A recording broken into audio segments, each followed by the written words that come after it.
నియమాభీలుడగు పతికి పవళుల్ రేలును ఏమరక పరిచరించుచునుండెన్. కత్తి మీద నడిచేవాడు ఎలా నడుస్తాడో అంత జాగ్రత్తగా పగలనక రేయనక ఆయన్ని అనువర్తిస్తూ కాలం గడుపుతాను.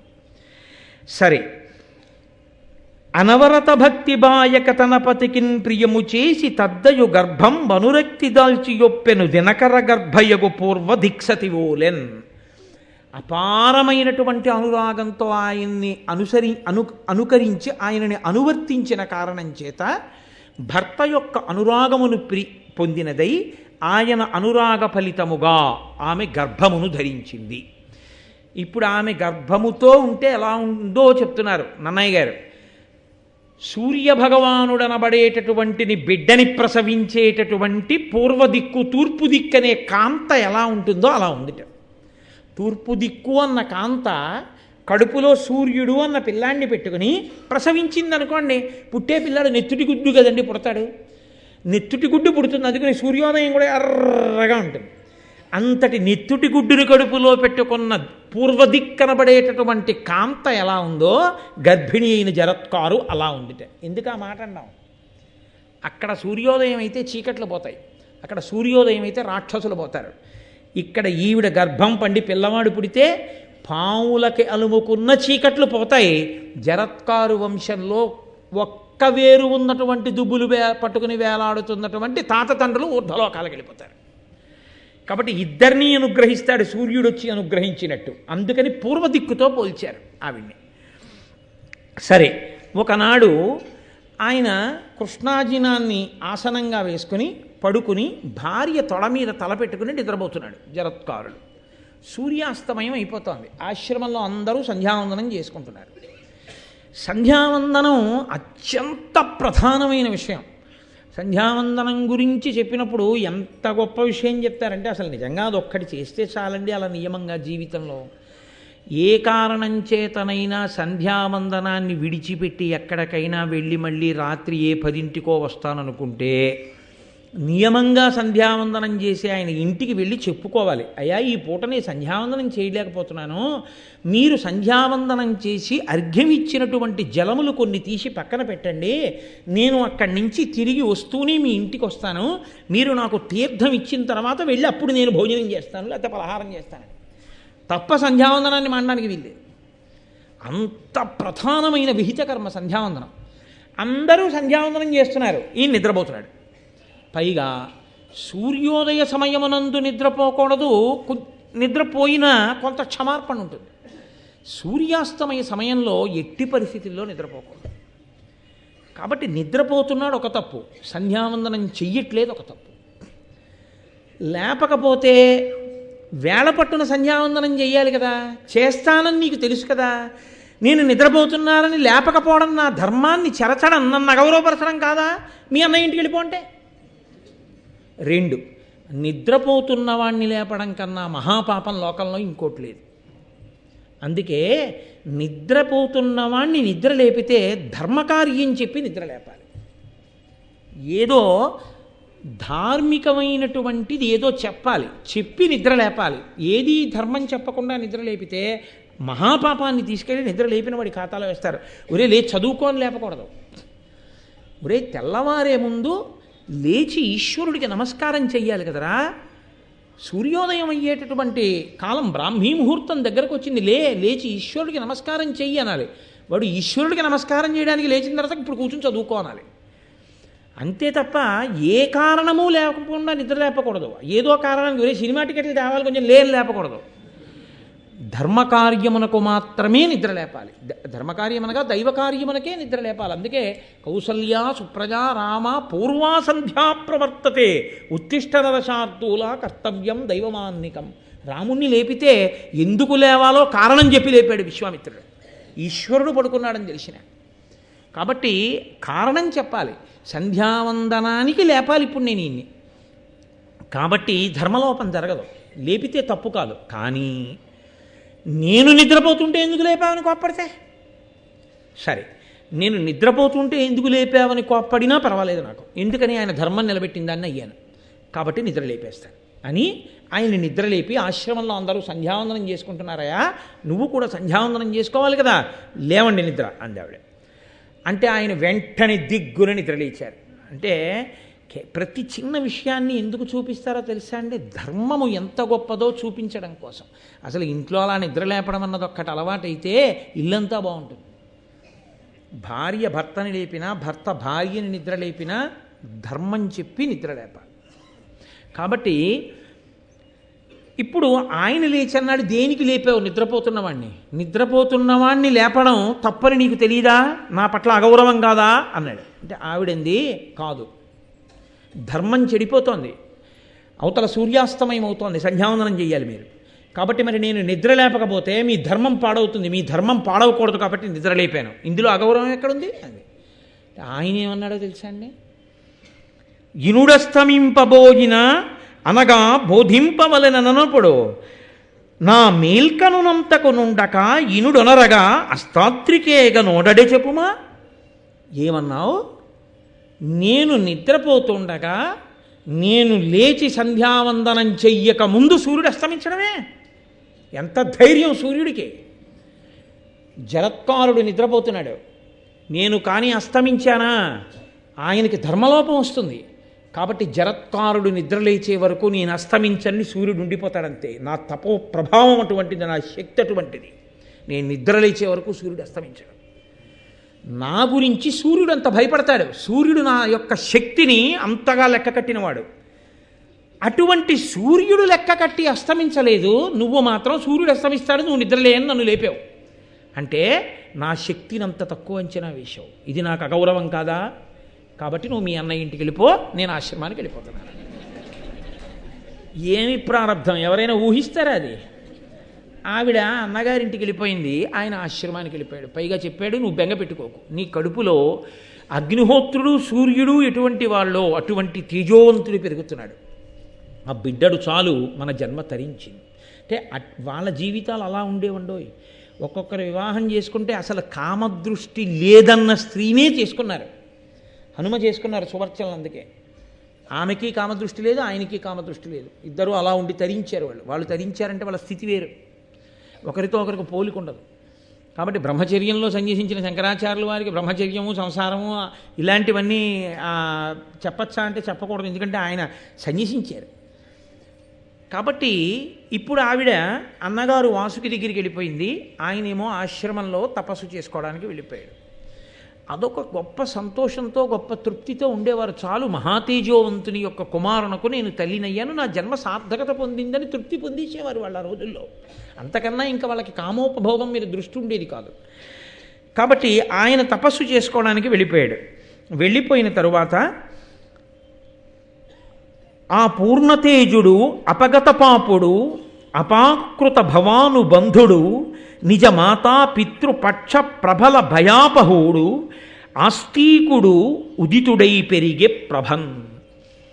ఆ పిల్లవాడు ఆస్తికుడు అనబడేటటువంటి పేరుంచబడిన పిల్లవాడు ఆ జరత్కారు యొక్క గర్భంలో నుండి పుట్టాడు. ఆయన పూర్ణమైనటువంటి తేజస్సు కలిగినటువంటి వాడు, అసలు పాపము తనకి అంటనివాడు, భవబంధములకు చిక్కనివాడు, పుడుతూనే అటు తల్లివేపు వాళ్ళని ఇటు తండ్రివేపు వాళ్ళని కూడా తరింపచేసినవాడు. ఎందుకని? ఇప్పుడు జరత్కారుడికి పిల్లలు పుట్టారు కాబట్టి ఆ ఒంటి వేరు పట్టుకుని విరాలాడుతున్న వాళ్ళు ఊర్ధ్వలోకాలకు వెళ్ళిపోయారు. ఇటు జరత్కారువుకి పిల్లాడు పుట్టాడు కాబట్టి ఈయన వలన సర్పయాగంలో పడిపోయేటటువంటి పాములైన మేనమామలందరూ బతుకుతారు. కాబట్టి పుట్టడంతోనే అసలు ఏ తపస్సు చెయ్యకుండానే ఇరువంశాలను ఉద్ధరించినటువంటి మహాపురుషుడు ఆస్తికుడు. ఆయన చవనసుతుడైన ప్రమతితో చదివే సకల వేదాంగంబులు నిజ విమల బుద్ధి నిరిగే సకల శాస్త్రంబుల ఎల్లయందు అధిక సాత్వికుడు ఆస్తికుడు అనగజనులు. ఆయన చవనుని యొక్క కుమారుడైనటువంటి ప్రమతి దగ్గర విద్యాభ్యాసం అంతా చేశాడు. ఎందుకు వచ్చింది ఈ మాట? ఎక్కడ విడిచిపెట్టిన కథ ఇక్కడికి వచ్చి మళ్ళీ కలుసుకుంది. మీతో నేను ప్రారంభం చేసినప్పుడు భృగువంశంలో పుట్టినటువంటి భృగువు పులోమ అనేటటువంటి తన భార్యని అగ్నిశాలలో అగ్నిని రక్షిస్తుండని చెప్పి స్నానానికి వెడితే పులోముడనబడేటటువంటి రాక్షసుడు వచ్చి అగ్నిహోత్రుడిని ఈమె ఎవరు అని అడిగి ఆ పులోమని ఎత్తుకుని తీసుకెళ్ళిపోతుంటే పంది రూపంలో ఆమె గర్భం నుంచి జారిపడిన చవనుడు కన్నులు తెరిచి చూసినంత మాత్రం చేత ఆ పులోముడన్న రాక్షసుడు మరణిస్తే ఆమె పిల్లాన్ని ఎత్తుకుని వధూసరా అని ఆవిడ కన్నుల వెంట కారిన నీరు నదిగా మారితే బ్రహ్మగారు దానికి పేరు పెడితే ఆవిడ తిరిగి వస్తే ఎవరు చెప్పారు నువ్వు పులోమ అని అడిగితే అగ్నిహోత్రుడంటే అగ్నిహోత్రుడు సర్వభక్షకుడవుతాడంటే బ్రహ్మగారు వచ్చి నువ్వు సర్వభక్షకుడైనా పవిత్రుడుగానే ఉంటావంటే ఆ పుట్టినటువంటి చవనుడనేటటువంటి పిల్లవాడు శర్యాతి యొక్క కుమార్తె అయినటువంటి సుకన్యని వివాహం చేసుకుంటే ఆ చవనునికి సుకన్యకి కలిపి ఇదిగో ఇప్పుడు ఈయన చదువుకున్నటువంటి ప్రమతి అనబడేటటువంటి పిల్లవాడు పుడితే ఆ ప్రమతికి ఘృతాచికి కలిపి పుట్టినటువంటి వాడు రురుడైతే ఆ రురుడు విశ్వావసువు మేనక కలిసినప్పుడు పుట్టినటువంటి పిల్లయైన ప్రమద్వర స్థూలకేశుడనేటటువంటి ముని ఆశ్రమంలో పెరుగుతున్నప్పుడు ఆమెని పాము కరిస్తే పెళ్లి చేసుకుందామనుకున్నప్పుడు ఆయన తన తపస్సు ధారపోస్తానంటే దేవదూత వచ్చి మాట్లాడితే తన ఆయుర్దాయంలో సగభాగం ఇస్తే ప్రమద్వర బతికితే ప్రమద్వరని పెళ్లి చేసుకున్న రురుడు పాముల మీద కోపం వచ్చి కనపడిన పాముల్ని కర్రపెట్టి కొడుతుంటే ఒక పొదలో డుండుబమనేటటువంటి ఒక వృద్ధపాము కనపడితే ఆ విషం లేని పాము పైకి లేచి నేను సహస్రపాదుడనేటటువంటి మునిని ఖగముడు అనబడేటటువంటి నా స్నేహితుడి మీద గడ్డిపావుని వేయడం వల్ల ఆయనకి కోపం వచ్చి నువ్వు విషం లేని పామువై రురుడు కర్రతో కొట్టినప్పుడు నీకు శాప విమోచనం అవుతుందని అనుగ్రహిస్తే అదిగో ఆ రురుడు కర్రబట్టుకుని కనబడితే స్థూలకేశుడికి ఆ సహస్రపాదుడికి ఆ రోజున శాప విమోచనమైతే ఆయన రురుడికి ధర్మమంతా చెప్పిన తర్వాత బ్రాహ్మణ ధర్మాన్ని తెలుసుకుని ఆయన హింసా కార్యాన్ని విడిచిపెడితే అదిగో ఆ రురుణ్ణి చూసినటువంటి ఆ సహస్రపాదుడు ఆ రోజున నీ తండ్రి అయినటువంటి ప్రమతి యొక్క శిష్యుడైన ఆస్తికుడు సర్పయాగాన్ని ఆపాడు నువ్వు పావుల్ని చంపుతావేరా అన్నాడంటే ఈ మాటలు వింటున్నటువంటి సౌతి పురాణం చెప్తున్నప్పుడు శౌనకాది మహర్షులందరూ కూడా ఎవరా ఆస్తికుడని అడిగితే వినతా కదురు ఆ కథ దగ్గర నుంచి ఇదిగో ఇవాళ ఇప్పుడు పుట్టినటువంటి ఆస్తికుడి వరకు కథ వచ్చింది దాన్ని మీరు అలా కలుపుకోండి కాబట్టి ఇప్పుడు ఈ ఆస్తికుడు చవనుని యొక్క కుమారుడైన ప్రమతి దగ్గర చదువుకున్నాడు చదువుకుని విద్యాభ్యాసం చేసి సర్వశాస్త్రములను నేర్చుకున్న తర్వాత ఈయన పరమ సంతోషంగా పెరిగి పెద్దవాడయ్యాడు ఇప్పుడు కథ మళ్ళీ ఇంకొక భాగం వైపుకి వెడుతోంది పరీక్షిన్ మహారాజు గారి దగ్గరికి ఉదంకుడు వెళ్ళాడు వెళ్ళి సర్పయాగం చెయ్యమని తన కోపాన్ని జనమేజయుడి మనసులోకి ప్రవేశించేటట్టుగా మాట్లాడాడు మాట్లాడితే జనమేజయుడన్నాడు ఈ ఉదంకుడు నా తండ్రిని తక్షకుడు కరిస్తే చనిపోయాడు అంటున్నాడు నా తండ్రి ఎలా మరణించాడో ఓసారి చెప్పండి అన్నాడు మంత్రుల్ని అంటే ఆ మంత్రులు లేచి పరీక్షితుతో అన్నారు అభిమన్యునకు విరాటాత్మజయైన ఉత్తరకొను పుట్టిన ధర్మమూర్తి కౌరవాన్వయ పరీక్షయమున ఉదయించి ప్రథం పరీక్షితుడు నా బరగువాడు ధర్మార్థకామముల్ తర్పక సలుపుచు పూని భూప్రజనెల్ల పుణ్యచరిత అనగుడై రక్షించి 67 రాజ్యంబు చేసిన రాజ వృషభుడు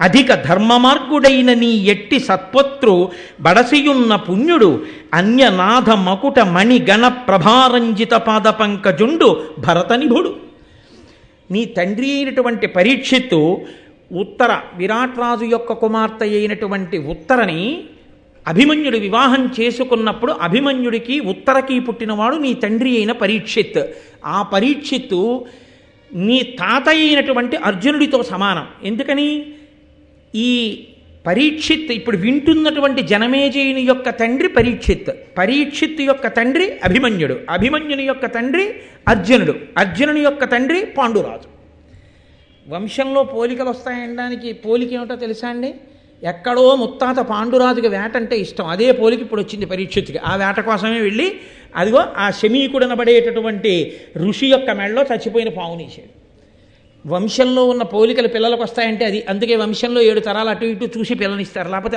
అట్లాంటి అఘాయిత్యం ఉన్నవాడు ఇక్కడ పుడితే అందుకని కాబట్టి అదిగో అభిమన్యుడికి విరాటరాజపుత్రి అయినటువంటి ఉత్తరకి పుట్టినటువంటి ధర్మమూర్తి నీ తండ్రి కౌరవాన్వయ పరీక్షయమునను దయించి పరీక్షితుడు నా బరగువాడు ఆయన కురువంశం కురువంశంలో ఉన్నటువంటి వాళ్ళే పాండవులు కూడా, కాబట్టి కౌరవులే.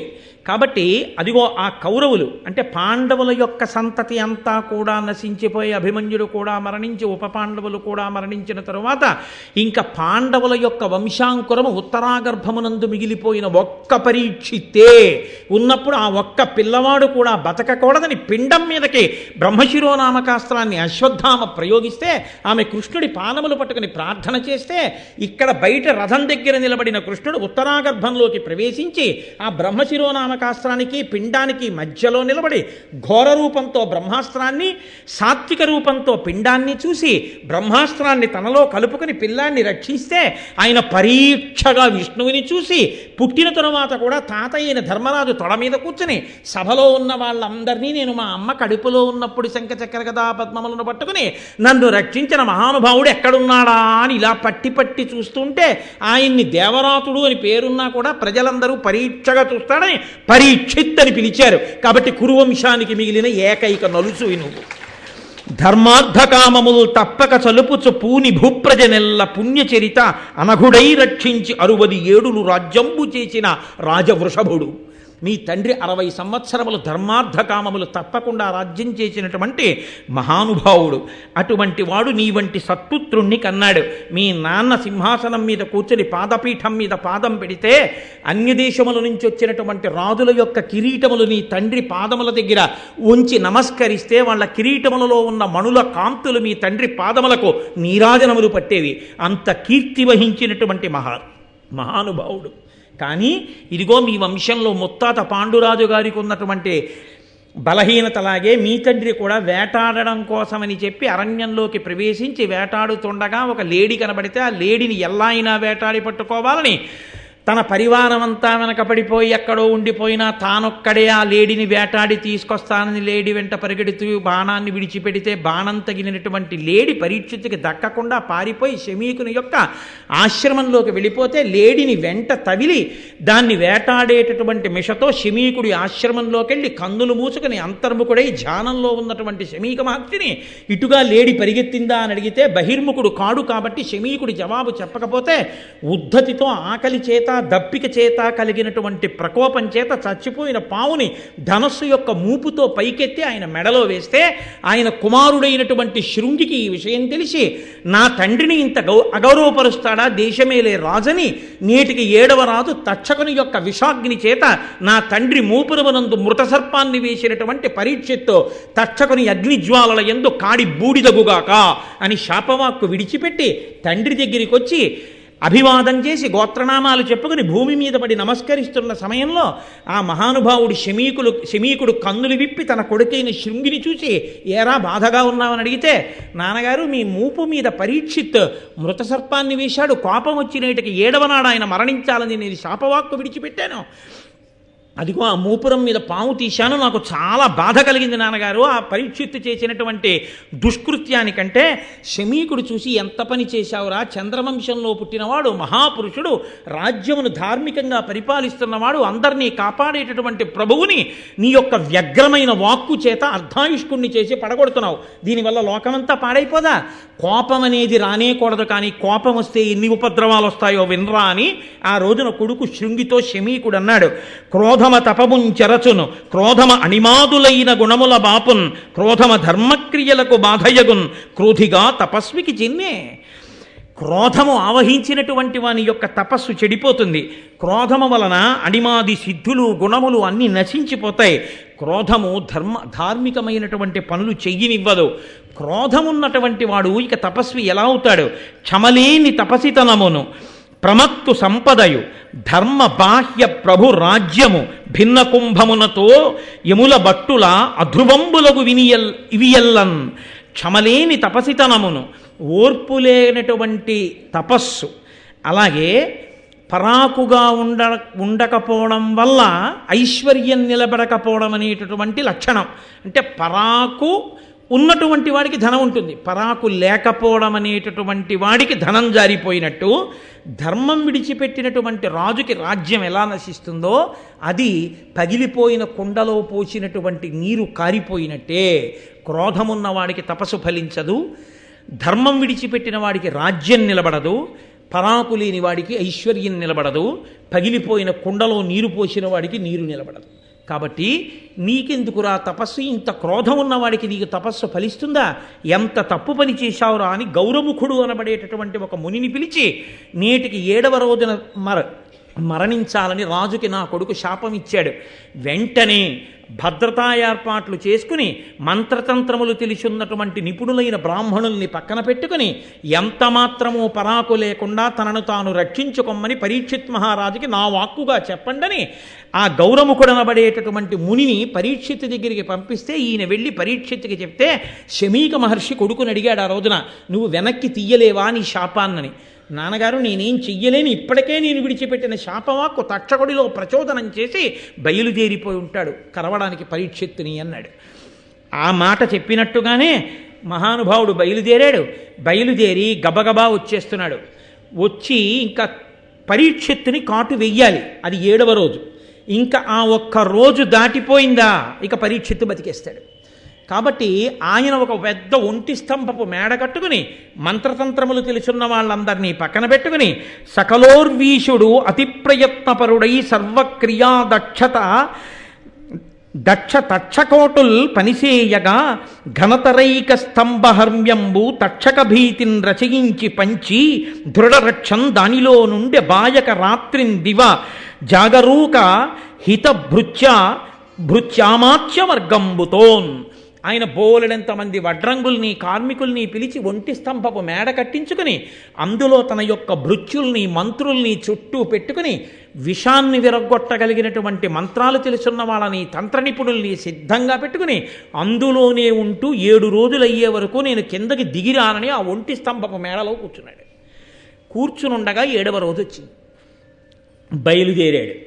ఎవరు? తక్షకుడు. ఆయన్ని కరుస్తాను అని. ఈలోగా బ్రహ్మగారు ఏం చేశారంటే, ఈ లోకంలో పాములు ఎవరిని పడితే వాళ్ళని కరిచేస్తున్నాయి, కరిస్తే పాపం చనిపోతున్నారు. పాము కరిస్తే చనిపోకుండా బ్రతికి ఉండడానికి నేను కశ్యపుడు అనేటటువంటి ఋషికి పాము యొక్క విషాన్ని విరగ్గొట్టగలిగినటువంటి మంత్రాన్ని ఉపదేశం చేస్తానని సాక్షాత్తుగా చతుర్ముఖ బ్రహ్మగారే కశ్యప మహర్షికి ఉపదేశం చేశారు. ఆ కశ్యప మహర్షి ఎంత గొప్పవాడంటే, ఆయన నేను బయలుదేరి వెళ్ళి లోకాన్ని రక్షించగలిగిన ప్రజ్ఞావంతుడు కనుక పరీక్షిత్తుని తక్షకుడు కరిస్తే మరణించబోయే రాజు యొక్క శరీరంలోని విషాన్ని విరగ్గొట్టి నేను పరీక్షిత్తుని రక్షిస్తానని కశ్యపుడు బయలుదేరాడు. ఇద్దరూ బయలుదేరారు. వృద్ధ బ్రాహ్మణ వేషంలో తక్షకుడున్నాడు, కశ్యపుడు వెడుతున్నాడు. ఇద్దరూ కలుసుకున్నారు. దారిలో కలుసుకున్న తరువాత అడిగాడు, ఏమయ్యా నువ్వెవరు ఎక్కడికి వెడుతున్నావు అన్నాడు. అంటే కశ్యప ఋషి అన్నాడు, నేను రాజుని ఇవాళ 7వ రోజు తక్షకుడు కలుస్తాడు, కరిచినప్పుడు నేను ఆయన్ని మళ్ళీ విషం పోగొట్టి బ్రతికించడానికి వెడుతున్నానన్నాడు. పిచ్చివాడా, నువ్వు ఆ కోరిక విడిచిపెట్టు, వజ్రాయుధం తగిలినవాడు బతుకుతాడేమో, తక్షకుడు కరిచినవాడు బతకడం. నేనే తక్షకుణ్ణి, నేను ఒకసారి కరిస్తే బూది కుప్పగా పడిపోతాడు, మనిషి బతికుండడం కాదు, కాబట్టి నువ్వు బ్రతికించలేవన్నాడు. ఆయన అన్నాడు, బూది కుప్పగా నువ్వు చేసినా నేను బ్రతికించగలనన్నాడు. అయితే ఏది, ఇక్కడ పెద్ద మర్రి చెట్టు ఉంది, దాని కొమ్మలు ఎంత దూరం వ్యాపించాయో తెలియట్లా, పచ్చటి చెట్టు, నేను మొదట్లో కరుస్తాను, బూడిద కుప్పగా పడిపోతుంది, బ్రతికించి చూస్తానన్నాడు.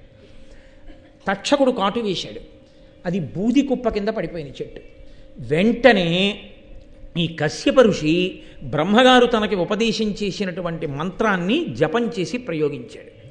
వెంటనే ఆ మర్రి చెట్టు మళ్ళీ వచ్చేటప్పటికి తక్షకుడు ఆశ్చర్యపోయాడు. అయితే ఈ విషయం ఎలా తెలిసింది హస్తినాపురంలో అంటారేమో, ఒక వ్యక్తి కర్ర పుల్లలు ఏరుకుందామని అరణ్యంలోకి వచ్చి ఆ మర్రి చెట్టు మీదకి వచ్చి ఎండు పుల్లలు విరుచుకుంటున్నాడు. అకస్మాత్తుగా వీళ్ళిద్దరూ మాట్లాడుకుని తక్షకుడు కరవడంలో ఈ వ్యక్తి కూడా కాలి బూడిదైపోయి కింద పడిపోయాడు. మళ్ళీ కశ్యప ఋషి మంత్రప్రభావం చేత చెట్టుతో పాటు ఆయన కూడా బతికాడు. ఆయన తర్వాత పరిగెత్తుకుంటూ హస్తినాపురానికి వెళ్ళి ఈ విషయం అంతా చెప్పాడు. వాళ్ళిద్దరూ ఇలా మాట్లాడుకున్నారని, అందువల్ల బయటకు వచ్చింది లోకంలో. కాబట్టి ఇప్పుడు తక్షకుడు అన్నాడు, నేను కాటు వెయ్యడం అనేటటువంటిది పరమసత్యం, కాటు వేసేస్తాను, నువ్వెందుకు ఆయన్ని బతికించాలనుకుంటున్నావు? ఒకటి, మహానుభావుడు కాబట్టి బతికిస్తాను. 2, రాజుని బతికిస్తే రాజు అపారమైన ధనమిస్తాడు. రాజు ఎంత ధనమిస్తాడో అంతకన్నా అధికమైన ధనమిస్తాను, నువ్వు బ్రతికించవద్దు, వెళ్ళిపోమన్నాడు. కశ్యప ఋషి కందులు మూసుకుని అంతర్దృష్టితో చూశాడు. రాజుకి మరణము తథ్యము అని తెలిసిపోయింది. అంటే ఒకసారి ఋషివాక్కు ఇక తప్పించుకోవడం కుదరదు కాబట్టి ఎలాగో మరణిస్తాడు. కాబట్టి నేను ఈ డబ్బు తీసుకుని వెళ్ళిపోదామని ఆయన తక్షకుడు ఇచ్చినటువంటి డబ్బు పెట్టుకుని కశ్యప ఋషి వెళ్ళిపోయాడు. ఇప్పుడు ఈయన కోటలోకి ప్రవేశించాలి, ఒంటి స్తంభపు మేడలోకి. తన సోదరులైనటువంటి పావుల్ని కొంతమందిని పిలిచి, మీరు బ్రాహ్మణ కుమారుల వేషం వేసుకొని ఋగ్వేద యజుర్వేద మంత్రాలు చెప్తూ వెళ్ళండి, కొన్ని పువ్వులు పళ్ళు పట్టుకెళ్ళి ప్రసాదం రాజా నీకు రక్షగా ఇస్తున్నామని ఇవ్వండి. వేదం చదువుకుంటున్న బ్రాహ్మణ కుమారుల్ని చూస్తే రాజు కాదన్నాడు, తీసుకుంటాడన్నారు. అంటే వాళ్ళు అలాగే వెళ్ళారు. వెడితే రాజు పాపం ప్రసాదం కదా అని పుచ్చుకున్నాడు. పుచ్చుకుని ఆయన ఆ పళ్ళు తన చుట్టూ ఉన్న మంత్రులకి ఇస్తున్నాడు. ఇస్తూ చాలా ధైర్యంగా ఆయన ఆ మంత్రులతో ఒక మాట అన్నాడు. సూర్యులనున్న మంత్రులను చుట్టములన్ కడుకూర్చు మిత్రులన్ సరబలండు చూచి మునిశాపతి నంబులు ఒవుదించే అంభోరుహమిత్రుడస్తగిరి పొందెడునంచొగి తత్ఫలావలుల్ వారలకెల్లబెట్టి అనవజ్యుడు తనొక పండు చెచ్చరం. అదిగో సూర్యాస్తమయం అయిపోతోంది, పశ్చిమ దిక్కున గురుక్కిపోతున్నాడు సూర్యుడు. 7వ రోజు అయిపోయింది కాబట్టి ఇంక శాపం నేను చేయదు, నేను బతికేసినట్టే. కాబట్టి ఇది ప్రసాదం బ్రాహ్మణ కుమారులు తెచ్చారు, మీరు తినండి అని వాళ్ళందరికీ పెట్టి ఒక పండు తీసి నేను తింటానని ఆ పండుని ఇలా విప్పాడు. విప్పగానే కొనివృచ్చుడు లోపల నల్లని క్రిమియై తోచి చూడలత్తుకవర్ణంబున పామి విషవహ్నులు తనుకగా గురువీరు కరచి తక్షకుడరియన్. ఆ పండిలా విప్పేటప్పటికే నల్లటి గుడ్లతో ఒక పురుగు కనపడింది. ఆ పురుగు మెల్లగా ఎర్రటి రంగుతో రక్తవర్ణంలో పాము అయింది. ఆ పాము తక్షకుడు. అది వెంటనే రాజుని కరచి పెద్ద స్వరూపాన్ని పొంది అగ్నిహోత్రాన్ని చిమ్మి అక్కడ ఉన్నటువంటి మేడని కూడా కాల్చేసి దూకి పారిపోయింది. అలా నీ తండ్రి చచ్చిపోయాడయా అన్నాడు. అంటే జనమేజయుడు మనసు ఎలా ఉంటుంది? ఆయన చాలా వ్యగ్రత పొందాడు తక్షకుడి మీద. నిజంగా కూడా తక్షకుడు యుక్తాయుక్త విచక్షణ లేని పాము. కాబట్టి ఇప్పుడు మంత్రులు అన్నారు, కాదన కిట్టిపాటి అపకారము తక్షకుడేక విప్ర సంబోధన చేసే నృపపుంగవ నీవు అనేక భూసురాపాదిత సర్పయాగమున భస్మము చేయము తక్షకాది కాకోదర సంహతిన్ హుతమహోగ్ర సమగ్ర శిఖాచయంబులన్. ఒక్క బ్రాహ్మణుడు అలా అన్నాడని, తక్షకుడి చేతిలో చచ్చిపోవాలి పరీక్షిత్ అన్నాడని, ఆ బ్రాహ్మణుడి మాట నిజం చేయడానికి తక్షకుడు ఇంత పన్నాగం పన్ని మీ నాన్నని చంపేశాడు. మీ నాన్న మంచితనాన్ని దేన్ని పరిగణనలోకి తీసుకోలేదు. ఏమి బ్రాహ్మణ వాక్కుకు అంత గౌరవం ఇచ్చాడుగా. ఏది, నువ్వు బ్రాహ్మణుల్ని తీసుకొచ్చి యాగం చేయి, యాగం చేసి మొత్తం పావుల సంతతంతని అగ్నిహోత్రంలో పారాయి, తక్షకుడిని కూడా పిలి, ఆయన్ని కూడా పడమను. కాబట్టి నువ్వు ప్రతీకారం చెయ్యవలసిందే, చెయ్యి యాగం అన్నారు. అనగానే ఆయన అన్నాడు, అయితే యాగశాల నిర్మాణం చెయ్యండి, ఋత్విక్కుల్ని పిలవండి, నేను యాగదీక్ష తీసుకుంటున్నాను అన్నాడు. దీక్ష అన్న మాట యాగమునకే అనువర్తిస్తుంది కాబట్టి నేను దీక్షితుడిని అవుతున్నానన్నాడు. యాగశాల నిర్మాణం చేశారు. యాగశాల నిర్మాణం చేసినా, ఇల్లు కట్టినా వాస్తు అన్నదానికి దాని యొక్క ప్రభావం దానికి ఉంటుంది అని శాస్త్రం చెప్తాం. ఎవరు ఏ మాటలు చెప్పినా మనం శాస్త్రాన్ని నమ్మిన వాళ్ళమైనప్పుడు మనం అలాగే మాట్లాడవలసి ఉంటుంది, మనం అలాగే పాటించవలసి ఉంటుంది.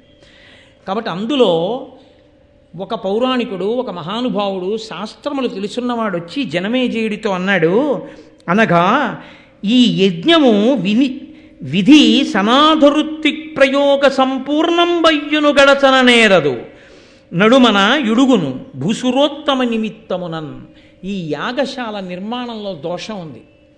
యాగశాల నిర్మాణంలో దోషం ఉన్న కారణం చేత ఎంత గొప్ప బ్రాహ్మణుల్ని నువ్వు తీసుకొచ్చినా, ఎంత గొప్ప యజ్ఞ సంభారాలు నువ్వు తీసుకొచ్చినా ఈ యాగం మధ్యలో ఒక బ్రాహ్మణుడి వల్ల ఆగిపోతుంది అంటే.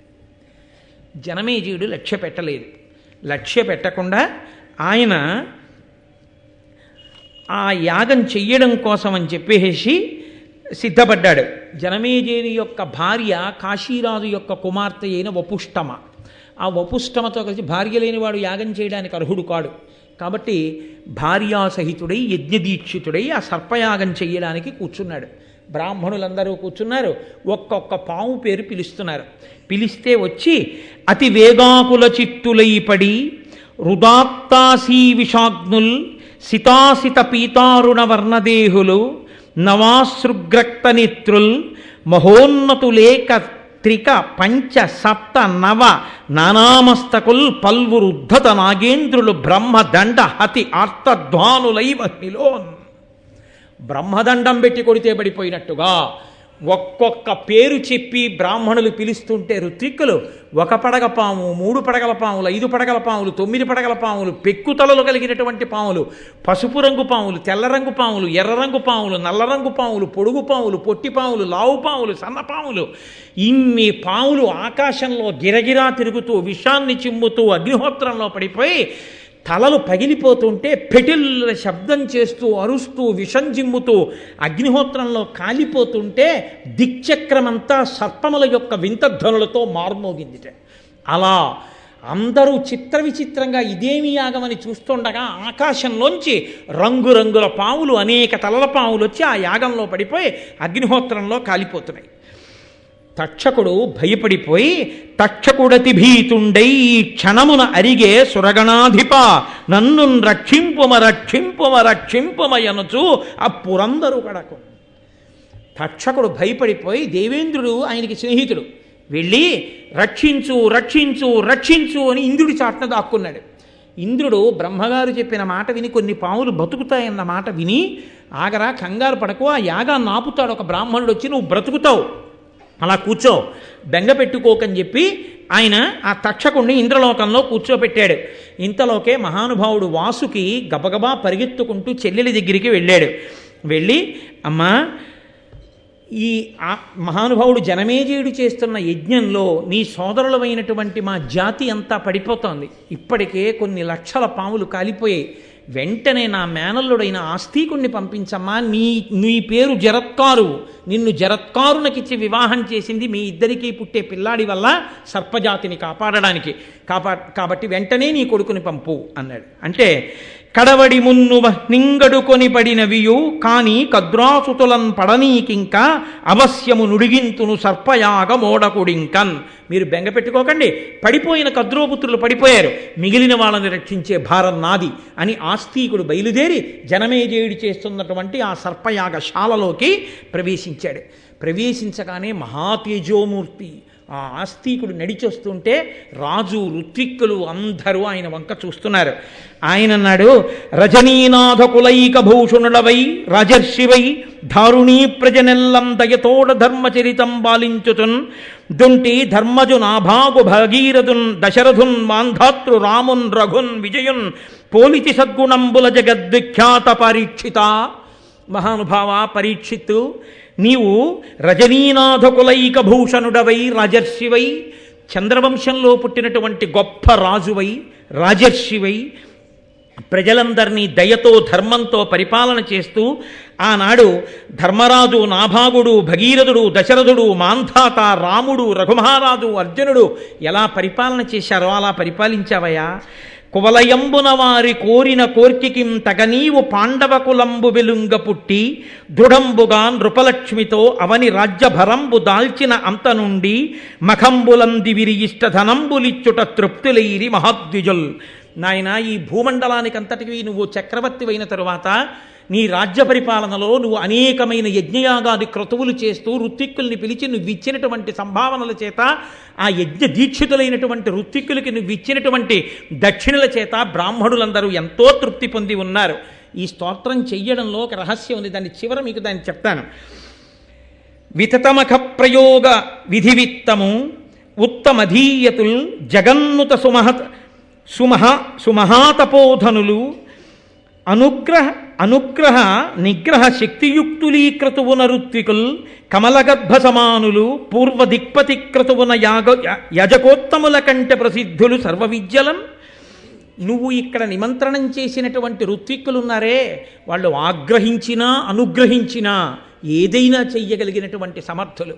ఒకానొక నాడు బ్రహ్మగారు చేసినటువంటి యజ్ఞం ఉందే పూర్వదిక్కున, ఆ చేసినటువంటి యజ్ఞం కన్నా ఇవాళ నువ్వు చేస్తున్నటువంటి యజ్ఞం, ఇక్కడ కూర్చున్నటువంటి ఈ ఋత్విక్కులు గొప్పవాళ్ళయా. అమ్మనుజేంద్రుడైన నలు యజ్ఞము ధర్మరాజ రాజసూయ యజ్ఞము ప్రయాగ చేసిన ప్రజాపతి యజ్ఞము, పాశపాణి యజ్ఞమును, కృష్ణు యజ్ఞము, నిశాకరు యజ్ఞము, నీ మనోజ్ఞ యజ్ఞమును ఒక్క రూప విలసన్ మహిమం గురువంశవర్ధన కురువంశవర్ధన. ఓ కురువంశవర్ధన, పరీక్షిత్తు, నువ్వు చేసినటువంటి ఈ యాగం ఎంత గొప్పదో తెలుసా? ఒకనాడు మహారాజు అయినటువంటి నలుడు చేసిన యజ్ఞం, ధర్మరాజు చేసిన రాజసూయాగం, ప్రయాగలో బ్రహ్మగారు చేసినటువంటి యజ్ఞం, పాశం చేతిలో పెట్టుకునేటటువంటి వరుణుడు చేసినటువంటి యజ్ఞం, కృష్ణుడు చేసినటువంటి యజ్ఞం, చంద్రుడు చేసినటువంటి యజ్ఞం, నువ్వు చేసిన యజ్ఞం, ఇవయ్యా యజ్ఞాలంటే. ఎంత గొప్ప యజ్ఞం చేశావయ్యా! అసలు యజ్ఞాలకన్నిటికీ నీ యజ్ఞం ఎందుకు గొప్పదో తెలుసా? ఒక మహానుభావుడు ఇక్కడ కూర్చున్నాడు ఈ యజ్ఞంలో.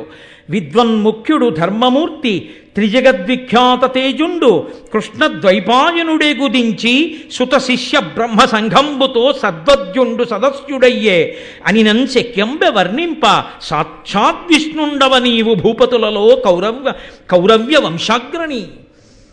మహానుభావుడు, అపారమైన విద్వత్తు కలిగిన వాడు, ధర్మమూర్తి, 3 లోకములయందు ఖ్యాతి గడించినటువంటి వాడు, కృష్ణద్వైపాయనుడన్న పేరు కలిగినటువంటి వాడు, వేదవ్యాసుడు శిష్య ప్రశిష్యులతో వచ్చి ఈ యాగంలో కూర్చుని ఈ యజ్ఞాన్నంతటినీ పరీక్షిస్తున్నాడు, పరిశీలనం చేస్తున్నాడు.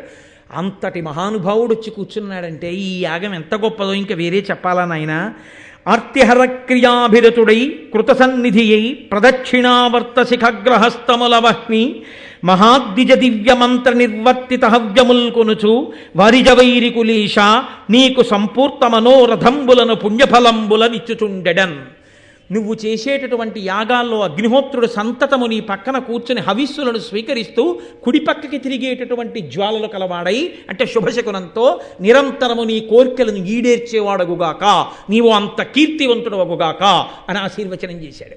అంటే ఇంత కీర్తి గణించిన వంశంలో పుట్టినవాడివి, ఇంత దయాళువి, ఇంత పేరు తెచ్చుకున్నవాడివి, ఇంతమంది పెద్దల్ని కూర్చోబెట్టి యాగం చేస్తున్నవాడివి, ఇంతకుముందు ఇన్ని యాగాలు చేసిన వాడివి, ఇంత దాన ధర్మాలు చేసిన వాడివి, ఏదో నిమిత్తం లేకుండా నింద లేకుండా బొందిపోతుందా?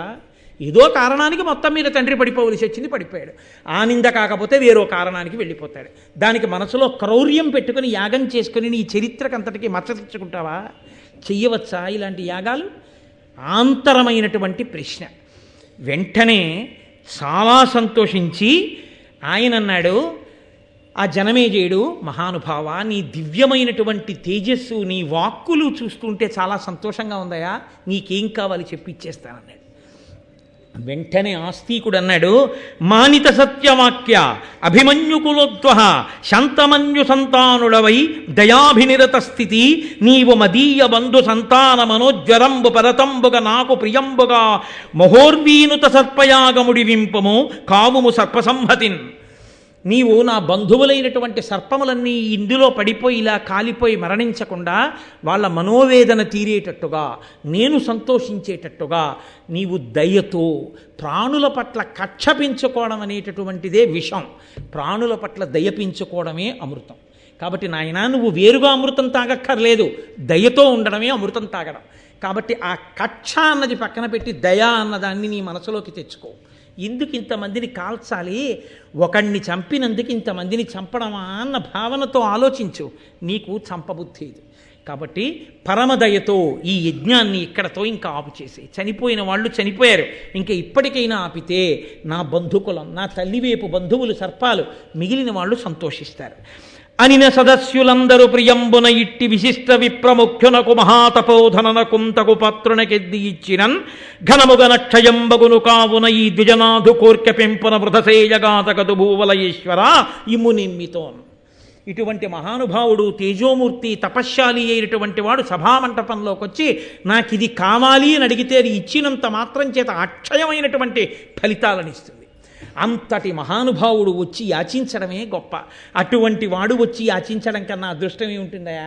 ఇవాళ నువ్వు యాగం ఒకందుకు మొదలెట్టావు, నీ అదృష్టం పండి ఆయన ఒకందుకు వచ్చాడు. ఆయన మనస్సులో పుట్టిన కోరిక తీర్చి నువ్వు ఈ యాగం ఆపేయి. ఆయన మనసు సంతోషించిందా, నువ్వు అపారమైనటువంటి పుణ్యాన్ని పొందుతావు. కొడుకంత పుణ్యం చేశాడా, నీ తండ్రి ఉన్నత గతులు పొందుతాడు. ఇంకింతకన్నా ఏం కావాలి? కాబట్టి ఆపేశయ్యాగా అని అన్నారు. వెంటనే ఆ యాగాన్ని ఆపు చేశారు. కానీ అప్పటికే అక్కడ ఉన్న ఋత్విక్కులు చెప్పినటువంటి మంత్రముల వలన తక్షకుడు అగ్నిహోత్రాన్ని వెదజల్లుతూ ఇంద్రుడి సింహాసనం నుంచి వేరైపోయి ఆయన ఆ మంత్రశక్తికి ఆగలేక ఆకాశంలో తన్నుకుంటూ వచ్చి హోమగుండంలో పడిపోతున్నాడు. పడిపోతుంటే వెంటనే ఆస్తికుడు ఆయనని అలా ఉండు, నీకేం భయం లేదు, ఆగు, నువ్వు పడక్కర్లేదంతే యాగాగ్ని ఎందు అన్నాడు. ఆస్తికుని యొక్క నోటి మాట ప్రభావానికి అగ్నిహోత్రంలో పడిపోతున్న తక్షకుడు తప్పుకుని పక్కకెళ్ళి పడ్డాడు. పడి బ్రతికిపోయాడు. ఆ కారణం చేత ఇప్పటికీ ఎక్కడ ఆస్తికుని యొక్క కథని చెప్పుకుంటారో, ఎక్కడ ఆస్తిక మహర్షిని తలుచుకుంటారో అక్కడ ఎంత విషపూరితమైన సర్పములు తలలు దించేస్తాయిట. ఆస్తికుడి కథ విన్నవారి జోలికి, భక్తితో ఆయనకి నమస్కరించిన వారి జోలికి పాములు రావు కాదు.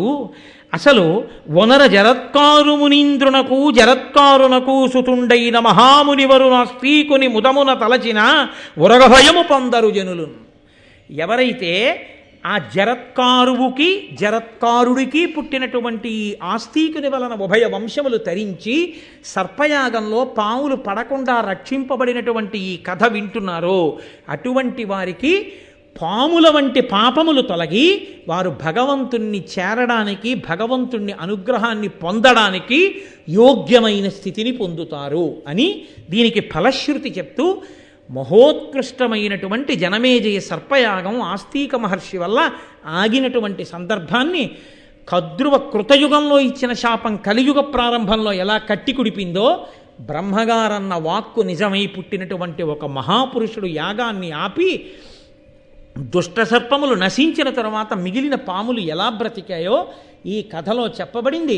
అంటే ఒకసారి మహాపురుషులైనటువంటి వారు కోపంతో కానీ అనుగ్రహంతో కానీ ఒక వాక్కుని విడిచిపెట్టేశారో అది ఎప్పుడో అప్పుడు అనుభవంలోకి వచ్చి తీరుతుంది అని మనకి అనేకమైనటువంటి ధర్మసూక్ష్మములతో కూడినటువంటి ఈ కథాభాగాన్ని మహానుభావుడు మనకు అందించి నన్నయ్య భట్టారకుడు మనని కృతార్థుల్ని చేశారు.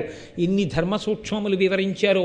మీరు దీన్ని జాగ్రత్తగా గమనిస్తే ఎన్నో చోట్ల వ్యగ్రతతో విడిచిపెట్టినటువంటి వాక్కు బ్రహ్మదండము కన్నా గొప్పదై పడగొట్టేస్తుంది అని చూపిస్తుంది.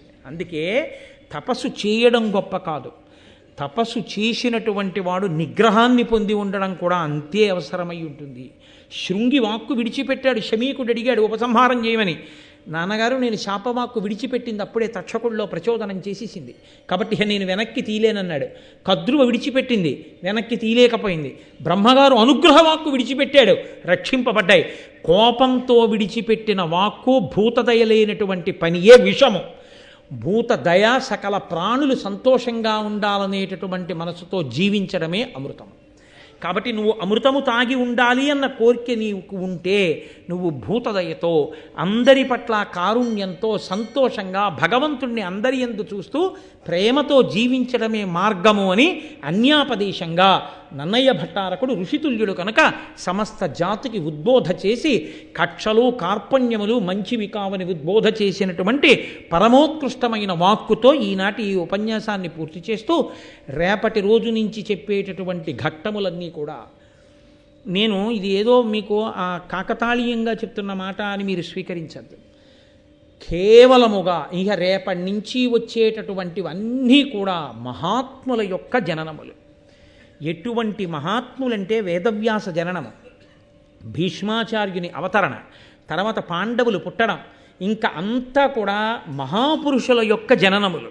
మీకు ఆశ్చర్యం ఏమిటో తెలుసా? ఈ మహాపురుషుల జననం జరిగేటప్పుడు ఎంతమంది దేవతలో వస్తారు, కథలో వచ్చి అనుగ్రహిస్తారు. వాగ్రూపంగా ఇంతమంది దేవతలు ఆది పర్వంలో రావడం పూర్తవగానే 5, 6, 7 తారీఖుల్లో చెప్పుకున్న భారతంలో దేవతల్ని పిలిచిన పిలుపు వృథా అవ్వకుండా అది ఈశ్వరుడు అనుగ్రహం. అంటే 5, 6, 7 తారీఖుల్లో పక్కన బ్రహ్మాండమైన యాగశాల నిర్మాణం జరుగుతుంది. ఇంకా మీరు రోజు చూద్దురుగా నా యాగశాల నిర్మాణం అదిని. గాయత్రీ మహామంత్రానికి 24 అక్షరాలైతే 24 మంది మహాతేజోవంతులు గొప్పగా వేదం చదువుకున్నటువంటి ఋత్విక్కులు వస్తారు. 24 మంది ఋత్విక్కులు అక్కడ బ్రహ్మాండమైన యాగం చేసి దేవతలందరికీ హవిస్సులు ఇస్తారు. మనం ఆ యాగశాలకి ప్రదక్షిణం మహాభారత శ్రవణం. ఇది పూర్తయిన తర్వాత అక్కడ మంటపంలో పెట్టినటువంటి మంత్రపూరితమైన జలములతో కూడిన కలశ పట్టుకొని స్వామివారి దేవాలయం పైకెక్కి కుంభాభిషేకం చేస్తారు 7వ తారీఖు సుముహూర్తంలో. ఒక పక్క ఆదిపర్వం, ఒక పక్క సర్వోత్కృష్టమైనటువంటి కుంభాభిషేకం. 2 ఘట్టములు ఏకకాలంలో ఆదిపర్వం పూర్తవుతుంటే మహాకుంభాభిషేకంతో పూర్తవుతుంది. ఇక ఇంతకన్నా అదృష్టం ఎవరిని పట్టుకుంటుంది? మన అదృష్టం అయ్యప్ప స్వామి అనుగ్రహించి ఆదిపర్వం మహాభారతం ఎప్పుడు చెప్పబడుతుందో, ఎప్పుడు మహాపురుష జననం ఇక్కడ వినబడుతుందో అప్పుడు నా దేవాలయానికి కుంభాభిషేకం అన్నాడు ఆయన. అందుకే ఇంతకాలం ఆగిపోయింది. ఆదిపర్వం ప్రారంభించగానే సుముహూర్తం నిర్ణయం అయిపోయింది, యాగశాల ప్రారంభం అయిపోతోంది. ఆదిపర్వం పూర్తయితే మహానుభావుడు పరమధర్మాత్ముడు, ఎవరి పేరు చెప్తే లోకం పరవశించిపోయి తరించిపోతుందో అటువంటి భీష్ముడు, ధర్మరాజు, భీముడు, అర్జునుడు, నకులుడు, సహదేవుడు, ద్రౌపదీదేవి, ధృష్టద్యుమ్నుడు, ద్రోణుడు, ఆ కృపాచార్యుడు, మహాత్ముల యొక్క జననములన్నీ ప్రారంభమవుతాయి. ఆ ఘట్టములన్నీ ఇంకా రేపటి నుంచి ప్రారంభం. దేవయాని, కచుడు, మహానుభావుడు బృహస్పతి, శుక్రాచార్యుల వారు, అసలు వాళ్ళ పేర్లు తలుచుకుంటే చాలు, వింటే చాలు. అటువంటివన్నీ రేపటి నుంచి ఆ ఘట్టాలు ప్రారంభం. కాబట్టి రేపు సాయంకాలం 6:30 మళ్ళీ తిరిగి మనం కలుసుకుందాం. నేను 8 గంటల సమయాన్ని దాటిపోయినందుకు నన్ను ఇవాళ ప్రేమతో మన్నించవలసిందిగా గోపాలకృష్ణ గారిని వేడుకుంటూ ఇక దాని మీద ఒక్క మాట కూడా మాట్లాడద్దని కోరుకుంటూ మంగళాశాసన పరైమదాచార్య పురోగమై సర్వైశ్చ పూర్వైరాచార్యై సత్కృతాయాస్తు మంగళం. మంగళం కోసలేంద్రాయ మహనీయ గుణాత్మనే చక్రవర్తి తనూజాయ సర్వభౌమాయ మంగళం. ఉమాకాంతాయ కాంతాయ కామితార్థప్రదాయినే శ్రీగిరీశాయ దేవాయ మలినాథాయ మంగళం. కరచరణకృతం వా కర్మవాక్కాయజం వా శ్రవణనైనజం వా మానసం వా పరాధం విహితం వా సర్వమేత్తక్షమస్వ శివ శివ కరుణాబ్ధే శ్రీ మహాదేవ శంభో. సర్వం శ్రీ ఉమామహేశ్వర పరబ్రహ్మార్పణమస్తు. స్వస్తి.